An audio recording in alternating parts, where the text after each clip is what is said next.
जीवन में बड़ी कठिनाइयों का सामना करना पड़ेगा। सुखदेव जी कहते हैं, इसी प्रेममय में एक प्रेम प्रसंग आपको हम श्रवण कराते हैं, जिसे भागवत जी के पुराण कहते हैं रास पंचाध्यायी, महारास का प्रसंग। ये महारास भागवत जी में 5 अध्यायों में वर्णित किया है। इसी को पंच प्राण कहा जाता है। स्वामी हरदास जी ने वर्णन किया और सूत जी कह रहे कि सौनक जी, महारास के प्रसंग को अपने हृदय में उतारने के लिए व्यक्ति को पहले 5 विशिष्टताओं को अपने ऊपर उतारना पड़ता है। जब महाराज के प्रसंग को व्यक्ति समझ पाता है, अन्यथा आज के व्यक्ति की तरह कह देता है, कन्हैया ने गोपिकाओं के पीछा किया तो हमें जाने में क्या बुराई। लेकिन इसको नहीं देखता कि वह पूर्ण ब्रह्म है। कन्हैया ने 7 कोस लंबे चौड़े गिरवर को 7 दिन तक धारण करके रखा, तुम एक ईंटा को धारण करके दिखाओ अगर उसकी बराबरी कर रहे हो तो। ये मैं नहीं कह रहा, पुराण कह रहे हैं, भागवत कह रही है। और एक और बात बताऊंगा, आप ही अपने मुख से निर्णय करो। हमारे गोपाल जी की पूजा किस किस के यहाँ होती है, जरा हाथ उठाएंगे। देखो कितने सुंदर सौभाग्य की बात है कि यहाँ 100 भी व्यक्ति बैठे हैं तो 100 में से 95 लोग गोपाल जी की सेवा करते हैं। अब एक बात आप मुझे बताना, हमारे मन में इच्छा जागृत हुई कि चलो आज गंगा स्नान करके आते हैं, और हम यहाँ से गए, गंगा जी में हमने स्नान किया, और स्नान करने के बाद मन में इच्छा हुई कि घर पे गोपाल जी विद्यमान है कि नहीं, सभी पूजा करते हैं। बोले घर पे गोपाल जी हैं तो चलो कमंडलू में गंगा जल लेकर के चलते हैं, गोपाल जी को स्नान कराएंगे गंगा जल से। हम कमंडल में गंगा जल लाए, ला करके अपने मकान पर आ गए थे। जब ताला लगा के गए थे मकान का, अब आए तो ताला खोले। हम ताला खोले कैसे, एक हाथ में कमंडल है, दरवाजा ऊंचा है, कमंडल हमने नीचे रख दिया। हम दरवाजा खोलने में लग गए, हमने दरवाजा खोला, इतने में एक सूकर आया और आकर के उस टिपन में जो गंगा जल रखा था पात्र में, उसमें उस सूकर ने मुख डाल दिया।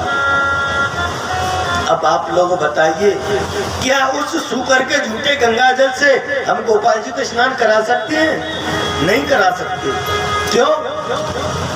क्योंकि वह अशुद्ध हो गया है। सूकर ने मुख दे दिया तो वह गंगा जल अशुद्ध हो गया। लेकिन गंगा जी में तो 50 सूकर डूब जाते हैं, वो अशुद्ध नहीं हुई? बोले नहीं हुई। क्यों? क्योंकि वह पूर्ण है, वह पूर्ण है अपने आप में, और हम जो लेकर के आए थे वह उसका एक अंश लेकर के आए थे, छोटा सा एक अंश। तो जीव को यही तो देखना चाहिए कि हम उस ब्रह्म की बराबरी नहीं कर सकते। वह पूर्ण ब्रह्म है और हम ईश्वर अंश जीव अविनाशी, हम उसके अंशाभूत हैं। एक क्षण मात्र के बराबर है उसके एक रोम के अंशाभूत हैं हम लोग, उसकी बराबरी नहीं कर सकते। उसके पद चिन्हों पर चलने का प्रयास कर सकते हैं, जो हमारे गोविंद ने गीता में भाष्य किया, हमारे राघवेंद्र ने अपने चरित्र पर उतारा। उस पर हम उनका अनुकरण करेंगे तो हमारा उद्धार हो जाएगा। इसीलिए पंच प्राण बताए भागवत के महारास को। बड़े सुंदर पंच प्राण हैं कि प्रथम मेरे भागवत भक्ति भगवंत वाणी, द्वितीय आराध्य भक्ति व्यास नव भांति बखानी। नवदा भक्ति को अपने हृदय में उतारो। प्रथम भगति संतन कर संगा, दूसरी रति मम कथा, प्रसंगा। इन नवदा भक्ति को अपने जीवन में उतार लोगे। तृतीय करे गुरु समझ दक्ष सर्वज्ञ रसीलो, 14 हुए विरक्त बसे बनराज रसीलो। चौथी बात, जब व्यक्ति अपने अंदर वैराग्य धारण करेगा, जब उसके हृदय में भगवान का प्राकट्य होगा, ब्रजराज रसीला प्रसन्न होगा। पांचे भूले देह सुधे, जब भगवान प्राकट्य हो जाएगा तो व्यक्ति अपने देह अभिमान को भूल जाएगा। पांचे भूले वेद सुधे, तब छठे भावना रास की, साते पावे रीत रस श्री स्वामी हरिदास की। हरदास स्वामी की बड़ी मान्यता है कृष्ण चरित्र में। आप जिन बिहारी जी के दर्शन करने जाते हो श्री राम वृंदावन में, ये बिहारी जी हरदास स्वामी को ही मिले थे, प्रकट हुए थे संगीत की स्वर लहरी से। इतने बड़े सम्राट थे स्वामी हरदास संगीत के। एक बार अकबर आया वृंदावन में हरदास की कुटिया पर, बोले तुम्हारे संगीत में कितनी सामर्थ्य है? इस संगीत में तो राजन वो सामर्थ्य है जो आज तक किसी में नहीं है। बोले मैं देखना चाहता हूं।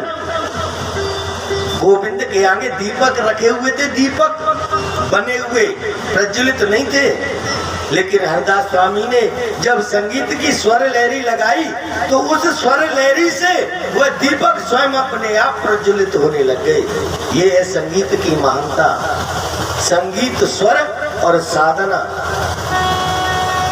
है। इन्हीं स्वामी हरदास को प्राप्त हुए थे बिहारी जी महाराज वृंदावन में, संगीत के माध्यम से प्रकट किए हरदास जी।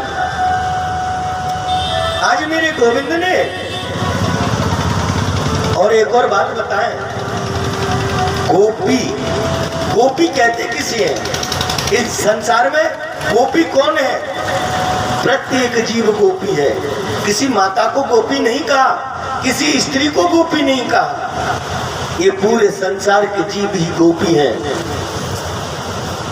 गोविंद सुखदेव जी बता रहे हैं, राजन, गौ का अर्थ है इंद्रियां और पी का अर्थ है पीना, अर्थात गोविंद इंद्रिया कृष्णस्य रसस्य पिबति सा इत गोपी।